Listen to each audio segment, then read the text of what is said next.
Welcome to another episode of What Brings You In Today. I'm Erica Bennett. And I'm Taylor Fisher. And today we are here with Eddie Distler, DO, an interventional cardiologist. So Dr. Distler, what brings you in today? I'm here to talk about heart health. Awesome. So interventional cardiology, tell us a little bit about your background. So I was born and raised in Phoenix, Arizona, and I went to medical school in West Virginia. I went further training into internal medicine, cardiology, interventional cardiology, and then came out here to practice, and I've loved it ever since. I think it's been 2 years now. Mm-hmm. What made you decide to become what led you to cardiology or to become a physician in general? Cardiology would be, I love the instant gratification that we can get from interventional cardiology of someone coming in with a heart attack. We can fix them instantaneously with a stent, and it's gratifying. It's fulfilling. So I enjoy that from a professional standpoint. Medicine, I just kind of I was drawn to it. I think at a younger age, and just kind of kept going. What would you describe? What is the overall importance of your cardiovascular health? Like, what role does that play in your overall health? It's a good question. I think there's many aspects or many ways I could answer that question, but I think number one, heart or cardiovascular disease is the most common cause of death in men and women, and so there's a lot of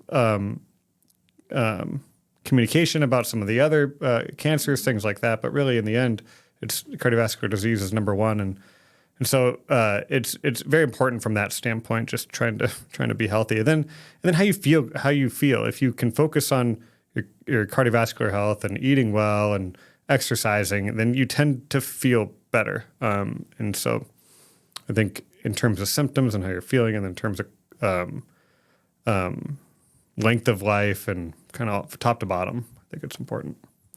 So when would someone, I know I actually am a patient of yours, so I have recently been to a cardiologist and got a checkup. And what did you say about my heart? It was good. It's beautiful. Beautiful heart. So, yeah, I can do the punny joke that, yes, I do have a heart, indeed. Mm-hmm. You know, that's what everyone says. But my heart is beautiful. But anyways, let's go back. It was not 3 sizes too small. Okay, there we go. There we go.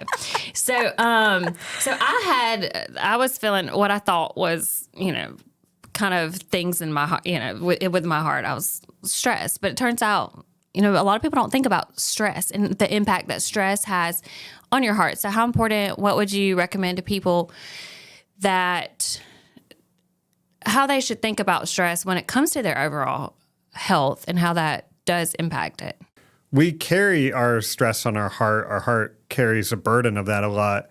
When we are stressed out, cortisol is increased, which is a hormone within our body, and that creates an environment in our body that our stress, or that stress puts an undue stress on our heart. So it causes us to feel things. We feel uncomfortable. We don't like the way it makes us feel. So stress management in my practice is a big role in what I talk about and what we focus on because of its effect on the heart. So yes, it's a very, very important, and it's dynamic. Each person is different. What is causing someone's stress is different from person to person, age, all of that. Do you have any suggestions for something someone could do to help manage the stress, or, in terms of their heart, what they could do to help with that? Yeah, like I said, it's very dynamic. So someone who is maybe younger, in their 20s, 30s, 40s, exercising, eating right, getting on the treadmill, doing those sorts of things can really be good for the heart from a stress relief standpoint. 80s and 90s, I just focus on spending time with your family, and that warms their heart, that relieves a lot of their stress. So it's dynamic. It's not just getting on the treadmill for everybody, but for some people that does. For others, it's seeing a counselor. It's dynamic. I think you have to get at the reason. what did we recommend for Erica? What are you doing to relieve your stress? Exercise. What are you addicted to? Exercise every day. Closing my rings on my watch. That is my goal. I have to at least close all 3 of my rings on my watch. And so I can do that multiple ways. So that gives me some options and variety. Addict. Yes, I do prefer Orange Theory just because I can close my major ring within an hour guaranteed. So that helps limit any variable options. But so when it comes to your heart, there's a lot of different diagnostic things you can do to kind of check out your heart and make sure it's okay. And I did some of those. So kind of walk us through what the tools we have available nowadays. And the tools are dependent on the symptoms. So a good starting test for a lot of patients would be an echocardiogram or ultrasound of the heart, like they do on pregnant mamas looking at the babies. We're looking at the heart. We get about 100 videos, video clips of the heart. We get to see if the heart's squeezing well, if the valves are working well, if the heart is too thick or too small. So we get a really good understanding from a variety of symptoms what's going on with the heart. Then it kind of, from there, your doctor, your cardiologist, or your primary care physician will choose a test or tests based on the symptoms. Chest pain leads to different things than palpitations or shortness of breath. Go down different pathways for each. Yeah, so the echocardiogram, am I saying that right? So that's super interesting. If you've never had one done, I mean, just the ability, what they can see with those machines, you can the kind of technology, peek as a patient too, you can real life see what's happening. And it's kind of weird when you're there because you do see it real life. It's kind of freaky, but very cool. And then also so I had to wear the Holter monitor, and now I've had one before, like maybe 10 years ago, but it's so easy now. It's just like a little sticker you put on, and then it connects to a little phone. So it's not the old wires that you had to wear and strap on. Yeah. Yeah, a lot of what we're doing now is very, not very scary. Things from the Holter monitor to even, we do sleep studies at home now. So there's been a big part of my practice is diagnosing sleep apnea because of its effect on the heart. It increases cortisol and stress. And so you can do that at home now. And there was a big burden in a lot of my patients of having to leave their loved one to go to the sleep center. And so the sleep center now has a process in which we can do the sleep studies at home. And that's been really nice for a lot of patients. So a lot of our testing is not as scary as it used to be. Not a lot of wires. Right. My husband had to do a sleep study and wear the monitor, and he had to come to the hospital to do the sleep study. This was a few years ago. Yeah. And I don't think you're sleeping very well if you're in a strange place. And then the monitor he wore several years ago had the wires. Yeah. And so what Erica's describing and what I saw her have, I was like, that is so much more comfortable than what it used to be. But sleep, let's take a moment for sleep, because that is something that affects every single person in our society, and it's highly underrated. And with our busy schedules that we have now and kind of over scheduling ourselves, it tends to be something that people don't prioritize or, don't realize the impact that good quality sleep has on their health. So iterate a little bit more on that. No, you hit it spot on, and it's focused on a little bit of what our theme, I think, of this first part of the conversation is. If you can't help rid your body of stress if you're not sleeping. Our bodies almost carry that debt of sleep. The more and more we don't sleep, it needs that back. It wants that. So the recommendation is 8 to 10 hours. It's hard to do that, but that is a recommendation. And if you can't do it one night, you got to try to catch up the other night. How accurate are the watch? So the watch, I keep going back to the watch, but we have so much tools at our disposal now just normally. So like the watch, it can track your sleep, and it can tell you kind of the quality of sleep you're getting. And I mean, is that a good just first step? See? Yeah, I think they're relatively accurate from what I've seen, but they're not in what I've read, but they're not diagnostic really of anything. But it does help you. Hey, how much sleep am I getting? And it can help you keep track of it. I would keep it in a book after that to say, okay, where am I trending? Am I getting that 8 to 10, or am I sitting at like 6 because I'm doing this, or I answered a phone, or I think it's a good way to monitor and to keep track of yourself, but I wouldn't focus on the details of it so much, because I don't think it's well validated for that. Yeah. But Okay. Is it true? I've heard, I'm talking about common misconceptions. Do women need more or less sleep than men? Is that something No. that's true? No. I disagree, in my humble opinion. with that, no, everybody needs sleep. I've I heard think- that misconception that women need more You sleep. keep saying misconception, but I mean, I'm not 100%. I just don't it's a know because misconception. I'm not I a like doctor. You know how people I say they think with the believe burden the of facts that they want that best fits their narrative? I think this one is mine. For a lot of women with the burden of the family and everything, I do think maybe they do. Are there any And then other? my wife with our 3 kids, she deserves more, exactly. I more feel than like, she yes. probably gets. Are there any other things that maybe would be misconceptions that people believe about their heart health or even overall health? Yeah, I think we're hitting towards a little bit with women. I think there's an interest, or I'll go on a tangent, but I think it helps prove the point. When we studied things from a heart standpoint and symptoms of cardiovascular disease and what heart attacks are, it was done on men. The studies were done on men. They were done on white men. And over the last 15, 20, 30 years, we've realized that we need to dig deeper into that. And so they've done more studies. And so the symptoms that they describe in TV of the elephant on the chest, the substernal, the right here, that's for men. That's for white men. That's where it commonly presents. But that's not women, not African American women especially. They often present differently with their heart attacks. They'll present with reflux or just not feeling right here in their belly or something different, or shortness of breath. And so noticing just a change in your body, I think, is important, and especially with women, I think that, like I said, the number one cause of mortality is still cardiovascular disease. And so to focus on other things, I think, is not necessarily. Yeah. Do women tend to just kind of blow it off like, oh, I've got all this other things to do, and I do feel a little weird, but And our I don't have time to community go to the didn't help doctor. with that, with how we described what we should be looking for. And I think we're trying to change that narrative, and you'll hear more of that when you go to your doctors. That they'll be asking you not just chest pain, but how else are you feeling? Are you feeling something here? What's going on? My mom had a heart attack several years ago, and I think maybe she had symptoms for a week of acid reflux and things like that in her, the esophagus maybe. Yeah. And she just thought she just wasn't feeling good. And then finally she was just unable to deny the symptoms anymore.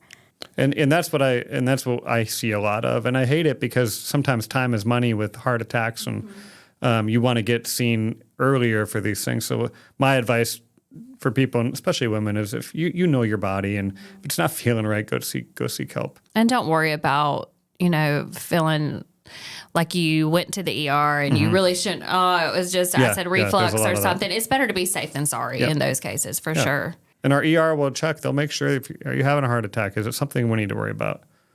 They'll figure that out quickly for you. What about birth control and its impacts on heart health? Has there been any that's very prevalent? Yeah, from birth control, no, I don't. There's no direct link to increase in for birth control. From estrogen replacement, and for folks going through menopause, that's a different story. There's some observational studies that link an increase of cardiovascular risk, but they're looking backwards. There's not a definitive link, but there's a suggestion that maybe there's a small increase for hormone replacement therapy, which is when you take the estrogen when you're going through menopause. Okay. But not exactly from a birth control standpoint. They haven't found anything with that. Well, I know since you've been here, we've started doing some new procedures in the realm of cardiac. You want to tell us about some of those? Yeah. I think, and we'll go over things, I think for the last 2 years, 2 or 3 years, we've had the cardiac CTs, which are great. They help folks who have chest pain or who are trying to decide if they need to go on more intensive therapy for their risk factors for heart disease, like statin medications and blood pressure medications. I I think we're one of the only areas in this part of this half of the state that has that. So I think that's a big help for. And for the who hospital. would qualify for something like that? Is that someone who maybe has a history of heart disease and or Mostly it's someone genetics who's trying to get more ideas about their heart health and to understand do I have blockages? Do I not have a high likelihood of blockages? And really, it does take it takes a doctor, primary care, a cardiologist to decide, hey, is that a good test for me? Right. But I think asking about it is definitely warranted and really advocating for yourself. Hey, this is something that I should be considered for.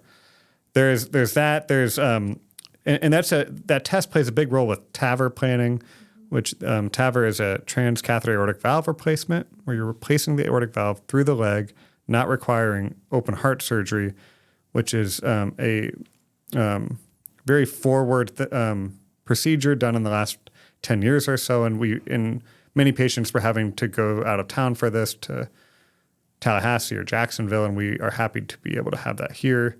That's in the last year. yeah, that's huge.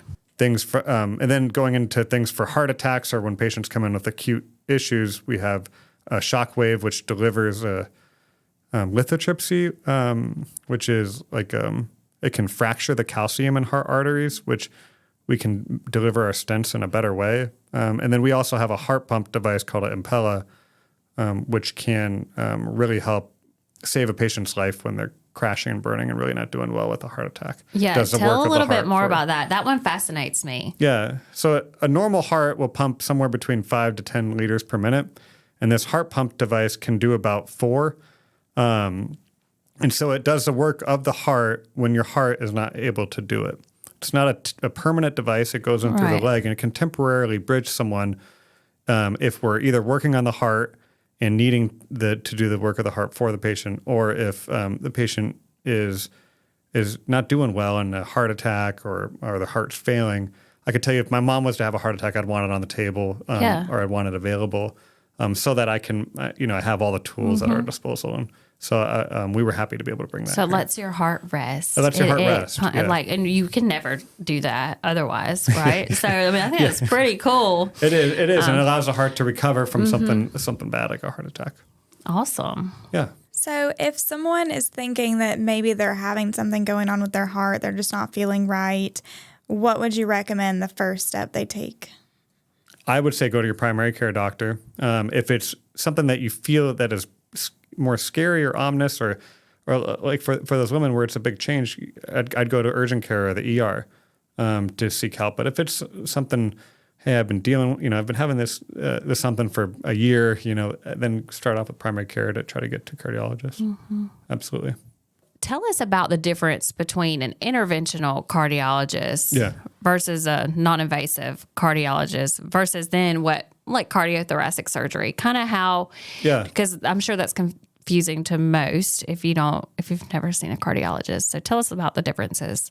Yeah, so we'll start with there's cardiac surgeons, cardiothoracic surgeons. They do open heart surgery.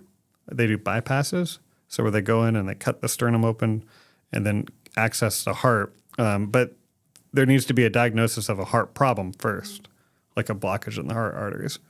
And a cardiologist will do that, whether it be a general cardiologist, someone who doesn't do the procedures, or an interventional cardiologist. A good healthy practice or community needs a little bit of both often so that you can see the patient, the large volume of patients that may be required, but still need time to do the cases or do the procedures if patients need that too. So there's a mixture of those often in a practice. And what are the most common heart procedures that you perform? Heart catheterizations are. And tell us a little bit about what that is. For so if you had, we've heard you've all heard some of the Susan got a heart cath, stress but what is test that? or CT coronaries or CT scans, and all of these things are done to try to screen patients to see if they have blockages in their heart arteries. And if there's evidence that there is, then the next test, the definitive test, would be an angiogram or heart catheterization, all the same thing. They mean this. They're all different words for the same thing, which is where we go in either through the wrist or through the leg and take a catheter, which is like a big long straw, all the way to the heart arteries, take pictures of the heart arteries. And if we think that the patient would benefit If there is a blockage, we'd fix it with the stent to open it up. How long does that take? Anywhere between 15 minutes to an hour, hour and a half. Interesting. And then as far as like community health, you kind of hit, we live in South Georgia, and this is commonly known as the stroke belt. Home of fried food. Yes. So what can our area do? Or what would you, I mean, most of them how do already we know the get- answers, to be blunt. Yeah. But a big thing is, number one is smoking. I tell my patients, I want you to take my medicines, but number one, put the cigarettes down. That's the number one risk factor for heart disease by and far. And I'm very passionate about it. My patients that have a heart attack, I tell them all, if you put your cigarettes down at the follow-up appointment, you get a big hug. I don't care who you are, you get a giant hug. And so it's a huge deal for me to put down the cigarettes. That's number one. The number two is to get treated for your other risk factors for heart disease. Number one, cigarettes. Number two is diabetes, and then blood pressure, cholesterol, and genes. And so you're getting your blood sugar after putting down the cigarettes would be a big focus of mine. What about vaping? Vaping is bad. I mean, it is bad, period. It's bad for your lungs. It's bad for your heart. I think there's a lot of misconception that it's the better alternative from cigarettes, but that doesn't mean that it's good for you. It's not a good alternative. It is a good for folks to have a good plan to try to wean and transition from cigarettes to not smoking and to not requiring either nicotine or a vaping source. It's good if it is used as a way to wean from the cigarettes, but it needs to be done with a planned pathway rather than a replacement. Okay. Well, that's good to know. Everybody stop vaping. And I get that it's hard. I mean, I know. It's hard. It's a very addictive substance. And I get that when things hit that part of our brain, it's hard to put it down. It's a habit, and I get it. But there's another way. There's another way. What I am grateful for, to be honest, and is that it's not very cool for kids anymore. Yeah. And I think that's a big thing. I'm happy that it's not cool for kids. I'm happy that this often our teenagers aren't picking it up like they used to decades ago. And so I think that's a good thing. And I give our community a good job, I think, for changing how that is. Can you tell us what you do to keep your heart healthy? I try to run. I try to exercise. I try to eat healthy, but You notice he says try I try. in front of all of those. and it's hard. I get As it. long as you try, folks. No, Just try. and doing it. But the people close to me know that I have a sweet tooth, and it's Yeah. hard for me to put down the sugary stuff. But I think setting goals, trying to achieve those goals. Erica's very good at setting goals, and I think that we could all learn a little bit from that, and setting goals and achieving the goals that are. Yes, she's a goal getter. Yes, I'm a little obsessive about it. So you can join me if you want to. I'll be glad you to could do get things you like on walk the. with a doc. Yes. Yes. So we're definitely trying to implement some more heart healthy things and wellness into our workplace. So we did start our walk with a doc program a few months ago. And so if you want to walk with a doc, which is the safest place to walk, because if something happens to you, there's about 20 other That's right. physicians around. That's right. But you also get the opportunity to speak with them just on a off the cuff basis. And so it's just a way to meet some physicians without having to do it under that pressure of a doctor's appointment. So if you're don't like doctor's appointments, this is your way to come connect. So you can go to our website at sgmc.org to find more information about that. Yes, definitely. I know we probably have to let you go because you're very important. You have to go save lives. But I did want to ask, if you eat at the cafeteria, what is your favorite meal at our cafeteria? At our cafeteria, the salmon is so good. I love It the really salmon. is. It is really good. I don't know how they mass produce salmon as good as they do, but they do. They do a really good job of it. I love the salmon, hands down. Yeah, I think Erica's a fan. Yeah. Yeah, I am Yeah, too. they Yeah. have it about Well, once a week, Yeah. and so I enjoy They've that. done a really good job of implementing more healthy foods to options for us. And I definitely appreciate it because it does make it a little bit more easy to stay on task. So shout out to our food services department. Big shout out. Definitely. We've heard fried chicken. We've heard buffalo wrap. I like the salmon. I know Erica does too. Yeah, I get it like anytime it's there. So Yeah. all right. Well, that's going to wrap us up on this episode of What Brings You In Today. Thank you all for joining and tuning in. If you want to subscribe on our channel, then you can stay up to date on our next episodes. But if you have any suggestions for content or anybody you want to hear from specifically, please let us know and we'll do our best to get them on the show. But thank you, Dr. Distler. Yes. Thank you for for joining having us me. today. Thank you for having me. Like, share, review, all that good stuff. Yep. Thank you very much. And we'll see you next time. Bye. Bye.